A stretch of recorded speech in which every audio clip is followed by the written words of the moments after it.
তনু রে।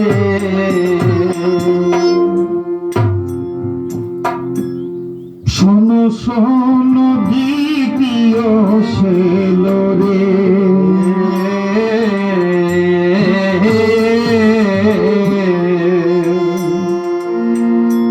আমি বলি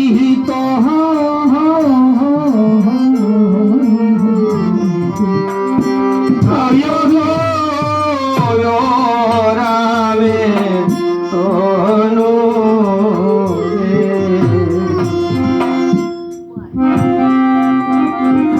পৃথিবীতে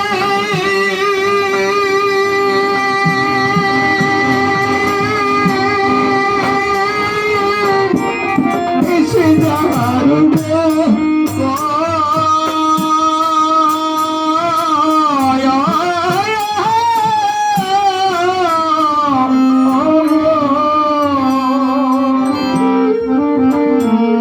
যার সন্তান না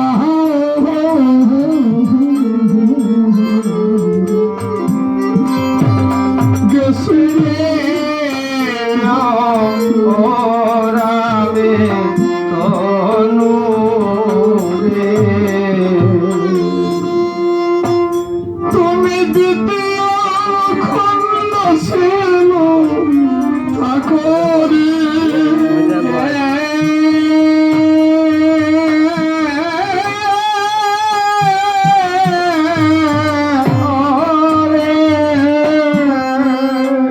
সেই সন্তান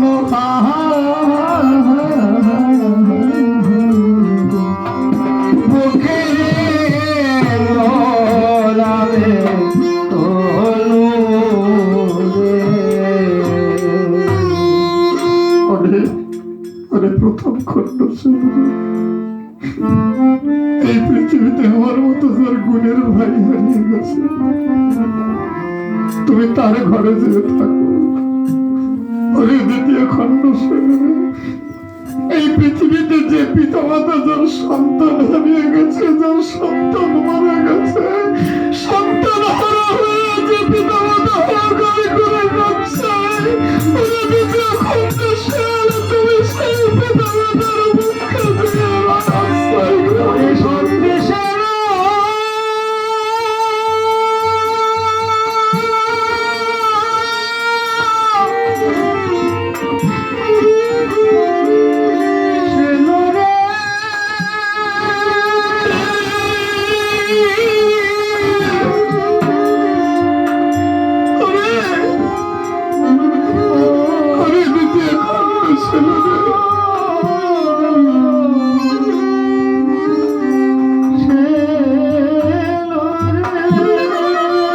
সন্তান হারা পিতা মাতার মুখে তোমার স্থান। তৃতীয় খণ্ড শেষে সে বললেন, প্রভু আমার স্থান কোথায়, আমি কোথায় থাকবো বলে।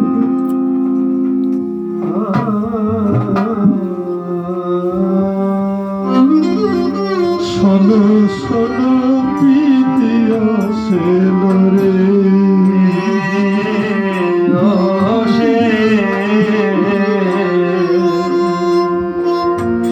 আমি বলি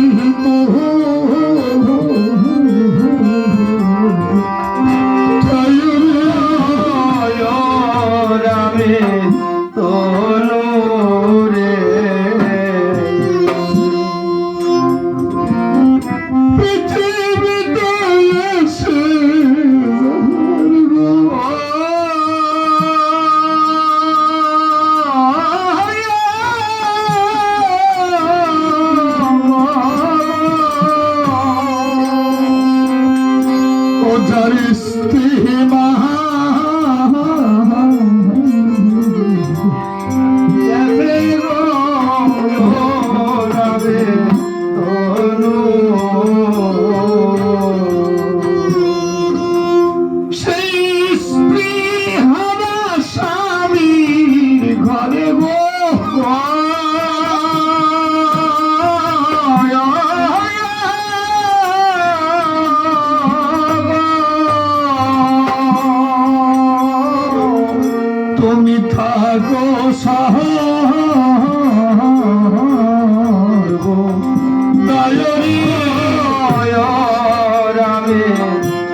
জায়গায় পাঠালেন। প্রথমত ভাই হারা, এ সংসারে এসে যাদের ভাই হারিয়ে গেছে, যাদের ভাই মারা গেছে, প্রথম খণ্ডশেলের যন্ত্রণা তারা পাচ্ছে। এ সংসারে এসে যার সন্তান হারিয়ে গেছে, যাদের সন্তান মারা গেছে,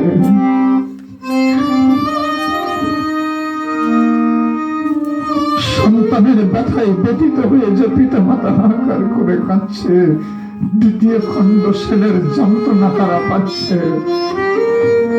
এ সংসারে এসে যার সহধর্মিনী চলে গেছে, যে স্ত্রী হারার বিয়োগ বেদনায় ডুকরে ডুকরে কাঁদছে, সে তৃতীয় ছেলের যন্ত্রণা পাচ্ছে।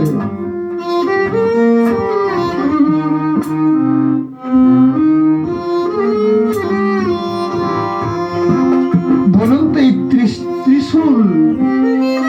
ত্রিশূলে বিদ্ধ বিদ্ধ সংসার শুধু তিনটে ছেলের জন্য নয়, মহামায়ার ত্রিশূলের আঘাতে বিদ্ধ এই জগৎ সংসার, ত্রিতাপ জ্বালায় দগ্ধীভূত সংসার।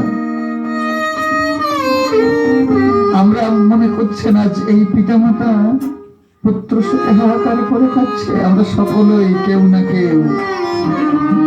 এমন কোন ব্যক্তি নেই যে ত্রিশূলের হাত থেকে আমরা মুক্তি পেয়ে আছি, এমন কোন ব্যক্তি নেই যে ত্রিতাপ জ্বালা থেকে আমরা মুক্তি পেয়ে আছি। সবাই কাঁদছি।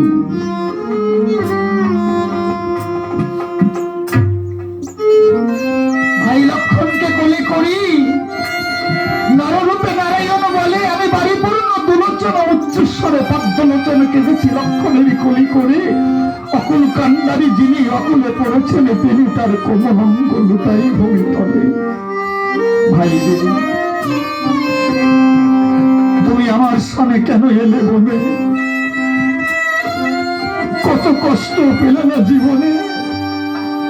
এই ছিল যদি তোমার মনের বাসনা, কেন বলো তুমি আমার দুঃখের ভাগ নিতে গেলে? আমি তোমাকে হারাই লঙ্কায়, বলো না কোন মুখে যাবো অযোধ্যায়? মন্ত্রী জাম্ববান বললেন, প্রভু আমি তো বলি নাই, আপনি বলতে পারেন, কিন্তু আমি কিছু বলি না। কেউ আগে কেউ পরে যেতে যে হবে, এই মায়ার সংসারে কারো থাকা নাহি অগরবে। কেউ আগে কেউ পরে যেতে যে হবে, এই মায়ার সংসারে কারো থাকা নাহি রবে। কেউ আগে যাবে, কেউ পরে যাবে, যেতে তো একদিন হবে।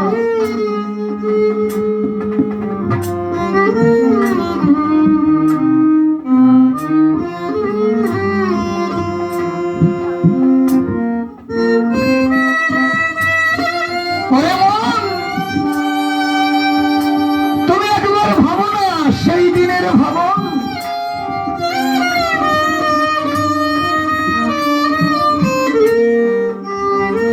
তুমি কি মায়ায় খেলেছ এই জগৎ সংসারে। এই জগৎ সংসার ছেড়ে তোমাকে একদিন না একদিন তো যেতে হবে। প্রভু আমাদের মাঝে ধনন্তরী তনয় রাজবৈদ্য সুসেন আছে। শিল বলেছিল একেবারে প্রাণে মারবে না। কবিরাজ তো একজন আছে, দেখো না সে লক্ষণের দেহ প্রাণ আছে কিনা, শক্তিশাল তার কথা রেখেছে কিনা। হস্ত ধরে রহিলেনি রাজবৈদ্য সুসেন, দণ্ডচারী ছয়, দেখে ইরা পিঙ্গলা নারী নয়ন যুগল, অন্তরেতে পবন বইছে বড়ই শীতল। সুসেন বৈদ্য বলছে, প্রভু লক্ষণের দেহে এখনো প্রাণ আছে, আপনি যদি ঔষধ, উপযুক্ত ঔষধ সংগ্রহ করে দিতে পারেন, লক্ষণের জীবন দান করাইতে পারি। বলবৈদ্যরা সুসেন পৃথিবীর কোন প্রান্তে হেন ঔষধের জন্ম হয়েছে। সুসেন বৈদ্য বলছে, জুড়ি দুই হাত, পৃথিবীর উত্তর খণ্ডেতে আছে হিমালয় পর্বত, তাহার নৈবেদ্যে আছে গন্ধমাদম মহাগিরি, ছটা শৃঙ্গ ধরে আছে অতি মনোহারী। প্রথম শৃঙ্গে উদয় শশধর, দ্বিতীয় শৃঙ্গেতে হয় মহাদেবের স্থান, তৃতীয় শৃঙ্গেতে হয় যোগী ঋষি ধ্যান করে অনিবার, চতুর্থ শৃঙ্গে সিংহ ব্যাঘ্র চলে পালে পাল, পঞ্চম শৃঙ্গে গাছ আছে শাল ও পিয়াল, ষষ্ঠ শৃঙ্গে নদী আছে অতি খরতর, নদীর দুই কূলেতে আছে ঔষধি বিস্তর, অস্থি সঞ্চারিণী, জীব সঞ্চারিণী, মৃত্যু সঞ্জীবনী আর বিশল্যা করণী। এই চার জাতির জড়িবুটি চাই লক্ষণের বাঁচাইতে, 18 বছরের পর প্রভু আসবে রাত্রের মধ্যেতে।